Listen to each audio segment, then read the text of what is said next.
Electronic media సోదరులకు నా ముందున్నటువంటి మీ అందరూ కూడా పేరు పేరున మనస్ఫూర్తిగా నమస్కారం తెలియజేసుకుంటూ మరి మా కాంగ్రెస్ పార్టీ మా రాష్ట్ర ప్రభుత్వం ఎప్పుడు కూడా అడుగు బలైన వర్గాలకు బీసీలకు మరి అండగా ఉంటుందని చెప్పి మీ అందరూ కూడా ఒక్కసారి తెలియజేసుకుంటూ మరి అన్ని విధాలుగా మరి దళితులకు కానీ బీసీలకు కానీ అన్ని విధాలుగా న్యాయం చేసే విధంగా మేము పనిచేస్తామని చెప్పి మీ అందరికీ ఒక్కసారి మాటిస్తూ థ్యాంక్ యూ. జై బీసీ.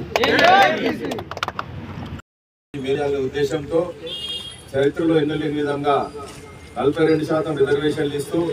ఏకగ్రీవంగా అసెంబ్లీ తీర్మానం చేస్తూ అడుగడుగున కోట్లకు పోయి అడ్డుపడుతున్న ధైర్యంగా ముందుకు పోతూ మా శాసనసభ్యుల అందరి సహకారంతో ముఖ్యంగా మన ప్రియతమ నాయకుడు యువ శాసనసభ్యుడు డాక్టర్ మైనంపల్లి రోహిత్ గారి నాయకత్వంలో ఈ ప్రాంతం నుండి కూడా పూర్తి స్థాయిలో సహకారం అందిస్తూ మా ముఖ్యమంత్రి గారికి వెన్నంటి ఉంటూ మా ఎమ్మెల్యే గారు కూడా ఈ బీసీ ఏదైతే చట్టబద్ధంతో దాన్ని పూర్తిగా సహకరిస్తూ పార్టీ ముందుకు పోవడం జరుగుతుంది. అందులో భాగంగా మన నియోజకవర్గం నుండి మన ప్రాంతం నుంచి మన ప్రియతమ నాయకుడు హనుమంతన్న గారు కానీ మన ప్రియతమ నాయకుడు యువ శాసనసభ్యుడు డాక్టర్ రోహిత్ గారు కానీ ఎల్లప్పుడూ బీసీలకు అన్ని కుల సంఘాలకు అండగా ఉంటూ వారికి తోచిన విధంగా గత 20 సంవత్సరాలుగా ఏ సహాయం అయితే ఆ సాయం చేస్తూ ఎక్కడ హాస్పిటల్లో అవసరం పడ్డ వాళ్ళకి వ్యక్తిగతంగా అవసరం పడ్డ బీసీ సోదరులకు కానీ దళిత సోదరులకు కానీ ప్రతి పేదలు ఎవరు వచ్చినా అగ్రవర్గాల నుంచి అగ్రవర్ణాల నుంచి మొదలుపెట్టి కింది స్థాయి వరకు ఏ కులం వారి కులము మతం అనే విచక్షణ లేకుండా సాయం చేసుకుంటూ ముందుకు పోతున్న మన సోదరుడు మళ్ళీ మన ముందుకు వచ్చి మీకు మద్దతు ప్రకటిస్తాను. ఖచ్చితంగా నా నియోజకవర్గంలో పర్యటిస్తాను. రామాయణపేట అంటే నాకు ఎల్లే ప్రేమ ఉంది కాబట్టి రామాయణపేటలోనే పాల్గొంటానని చెప్పి ఇక్కడికి రాత్రి సాయంత్రంగా రాత్రి 12 గంటలకు ఫోన్ చేసి చెప్పి రావడం జరిగింది. అందుకు రోహిత్ అన్న గారికి మన శాసనసభ్యునికి ప్రత్యేకంగా ఈ ప్రాంత ప్రజల తరఫున మా తరఫున కృతజ్ఞతలు, కాంగ్రెస్ పార్టీ శ్రేణుల తరఫున కృతజ్ఞతలు తెలియజేస్తూ ఈ ప్రాంత అభివృద్ధికి ఎనలేని సేవ చేస్తూ ఇక్కడ ప్రతి మారుమూల 10 నుంచి మొదలుకొని రామాయణపేట పట్టణం వరకు ఈ ప్రాంతాన్ని మార్చడానికి కంకణం కట్టుకొని ఏదైతే 10-15 సంవత్సరాలుగా అభివృద్ధికి నోచుకోకుండా ఈ ప్రాంతం ఉందో ఈ ప్రాంతాన్ని అభివృద్ధి చేయడం కంకణం పట్టుకొని మనకు ఎక్కడ లేని విధంగా ఏ మున్సిపాలిటీలో ఏ గ్రామాల్లో లేని విధంగా అభివృద్ధికి నిధులు ఇస్తూ అన్ని పనులకు ఏ పని కూడా వద్దని చెప్పని ఇప్పటి వరకు చరిత్రలో ఫస్ట్ టైం గెలిచిన 18-20 మాసాల్లో ఏ పని అడిగినా పని కాదనకుండా ఇస్తున్న ఎవరైనా శాసనసభ్యులు అంటే ఈ ప్రాంతంలో రైతులు వారి ఆధారంలో మనం అందరం పనిచేస్తూ మా సమస్యల మీద కూడా మేము వచ్చినప్పుడు మాకు సహకరించాలని కోరుతూ ఇప్పుడు మన నాయకుడు సుప్రభాతరావు గారు మాట్లాడతారు.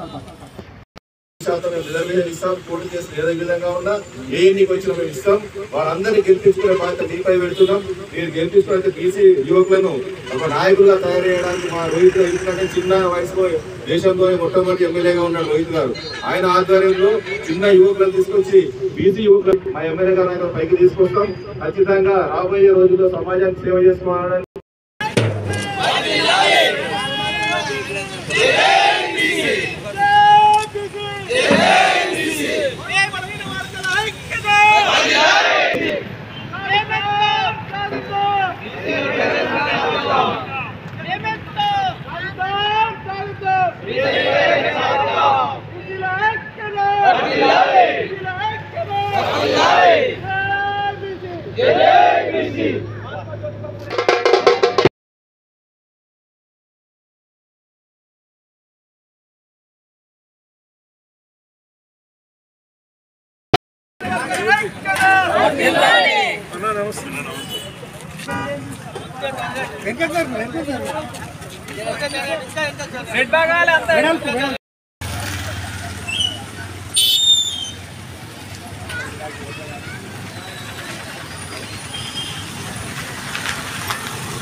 ఏ